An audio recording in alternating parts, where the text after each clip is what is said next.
Organisation BTC যিমানকেইটা Rabha জনগোষ্ঠীয় organisation আছে এই গোটেইকেইটা সংগঠনৰ এটা কোঅৰ্ডিনেশ্যন কমিটিৰ মই প্ৰতিষ্ঠাপক সভাপতি আৰু সিদিনাখনলৈকে মই সভাপতি হৈছিলোঁ প্ৰায় 6টা বছৰ। এটা কথা মই উপলব্ধি কৰিছোঁ প্ৰমোদ বড়ো ছাৰক মই এই 4টা বছৰত বহুত মানে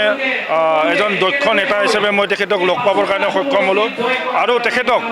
মই যেতিয়া ছাত্ৰ সংগঠনত আছিলোঁ আৰু তেখেতো যেতিয়া এফচুৰ নেতৃত্বত আছিলে তেতিয়াও তেখেত আৰু মোৰ মাজত এটা ভাল সুসম্পৰ্ক আছিলে আৰু তেখেতক যি পাৰদৰ্শিতা যি সূক্ষ্মভাৱে জনগোষ্ঠীসমূহৰ যিটো সমস্যাবিলাক অধ্যয়ন কৰাৰ যিটো ব্যৱস্থা খুব সূক্ষ্মভাৱে তেখেতে সমস্যাবিলাক পৰ্যালোচনা কৰে আৰু ৰাভাসকলৰ সমস্যাসকল খুব সূক্ষ্মভাৱে পৰ্যালোচনা কৰি পেলাই প্ৰতিটো সমস্যা সমাধান কৰাৰ এটা স্বপ্ন তেওঁ দেখিছে আৰু তেখেতৰ সপোনৰ লগত আমি তেখেতৰ সপোনক যদি বাস্তৱত ৰূপায়িত কৰিব লাগে নিশ্চয় আমাৰ নিচিনাকৈ ৰাভা জাতীয় সংগঠনসমূহৰ লগত জড়িত থকা ব্যক্তিবিলাক তেখেতক নিশ্চয় সংগ দিব লাগিব আৰু আমি আশাবাদী BTCত বসবাস কৰা ৰাভাসকল মাননীয় CEM প্ৰমোদ বড়ো ডাঙৰীয়াৰ ওচৰত বহু আশাবাদী তেখেতে ৰাভাসকলৰ কাৰণে বহুকেইটা সমস্যা ইতিমধ্যে সমাধান কৰাৰ 100% প্ৰতিশ্ৰুতি প্ৰদান কৰিছে আৰু এই প্ৰতিশ্ৰুতিসমূহ ইতিমধ্যে অফিচিয়েলি তেখেতে কাৰ্যকৰীকৰণ ৰূপ দিছে আমি 100% সন্তুষ্ট হৈছোঁ। তাৰ উপৰিও ৰাভাসকলৰ এটা বহুদিনীয়া দাবী আছিল ৰাভাসকলৰ যিটো জাতীয় উৎসৱ বাইখু এই বাইখুক BTRত এটা ৰেষ্ট্ৰিক্টেড হলিডে হিচাপে তেওঁ যি ঘোষণা কৰিলে এই ৰাভা জনগোষ্ঠীৰ কাৰণে সাংঘাতিক এটা সন্মানৰ বিষয় হৈ পৰিছে আৰু ৰাভা জনগোষ্ঠী তেখেতৰ চিৰকৃতজ্ঞ হৈ ৰ'ব আৰু এইখিনিকে আমি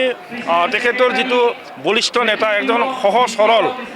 খুব সকলোকে সহজ সৰলভাৱে ল'ব পৰা কোনো ভেদভাৱ নোহোৱাকৈ জাতি জনগোষ্ঠী কোনো ভেদাভেদ নোহোৱাকৈ সকলোকে আঁকোৱালি ল'ব পৰা যিটো তেখেতৰ মন এই মনটোৰ লগত মই খুব সাংঘাতিকভাৱে আকৃষ্ট হৈছোঁ আৰু এনেকুৱা এজন নেতা সুদীৰ্ঘ কালৰ কাৰণে BTCত থকাটো আমাৰ কাৰণে খুব সৌভাগ্যৰ বিষয় হ'ব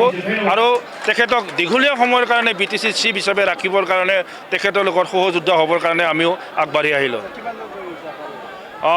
আমি ৰাভা জাতীয় সংগঠনৰ এক্স বুলিয়ে ক'ম এতিয়া যিহেতু আমি সকলোৱে অব্যাহতি দি আহিছোঁ আমি 10জন একেলগে জইন কৰিছোঁ আৰু উদ্যোক্তাসকলে আমাৰ লগত সহযোগ কৰিবৰ কাৰণে প্ৰায় 1300 মানুহ তেখেতসকলে যোগাযোগ কৰিছে আৰু মই খুব ভাল পাইছোঁ CM ছাৰ নিজে আহি আমাক জইন কৰালে এইটো কাৰণে আমি তেখেতক নিশ্চয় ধন্যবাদ জ্ঞাপন কৰিব লাগিব। তেখেতৰ হাতৰ স্পৰ্শত মই তেখেতৰ দললৈ আগবাঢ়ি যোৱাৰ কাৰণে প্ৰথম যিটো খোজ এই খোজটো তেখেতে দিয়াত যি সহায় আৰু সহযোগ কৰিলে যি মৰম যাচিলে তাৰ বাবে মই তেখেতক ধন্যবাদ জ্ঞাপন কৰিছোঁ। দলৰ হৈ কাম কৰিবলৈ ৰাজনৈতিকভাৱে মই স্কুলখনত প্ৰথম নাম লগাইছোঁ। মোৰ কোনো ধৰণৰ ৰাজনৈতিক অভিজ্ঞতা নাই। মই যি চিন্তা কৰোঁ সাংগঠনিকভাৱে কথাবিলাক চিন্তা কৰিছিলোঁ খাওঁতে লওঁতে সদায় মই সাংগঠনিকভাৱে চিন্তা কৰিছিলোঁ। মোৰ বিশেষ উচ্চাকাংক্ষা নাই। মই এই দলটোৰ এজন নিষ্ঠাৱান কৰ্মী হিচাপে থাকিব পালে মই সদায় নিজকে গৌৰৱান্বিত বুলি ভাবিম।